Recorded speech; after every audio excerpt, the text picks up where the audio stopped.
TV specials, college classes, news magazine articles on Jesus and the Gospels often leave people with the impression that we can't really trust the Gospels anymore.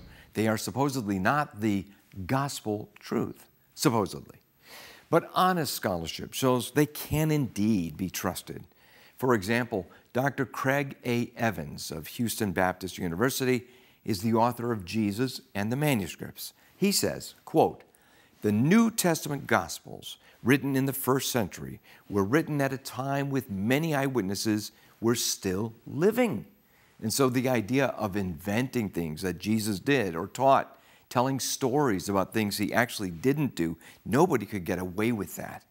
There's an eyewitness tradition that stands behind all four Gospels. In fact, this is explicitly stated at the end of the Gospel of John, end quote. The Gospels describe cities and places and names of people in history. Can these be historically verified?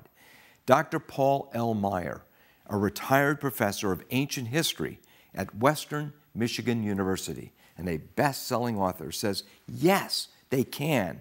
He notes, quote, "We find some of the same people and places and events that are mentioned inside the Bible, mentioned also in secular records, pagan records, outside of the Bible.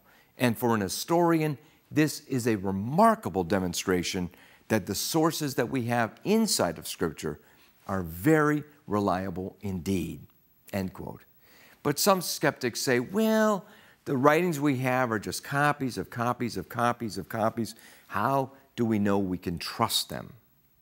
Dr. Evans responds saying, "One important thing to know is that when a New Testament writing was rendered, it was not just a single copy that was then sent out on a fast boat taken across the Mediterranean to its destination, but there was at least a second copy retained, and so there would be two originals, and sometimes even more than that would then be sent out in various destinations.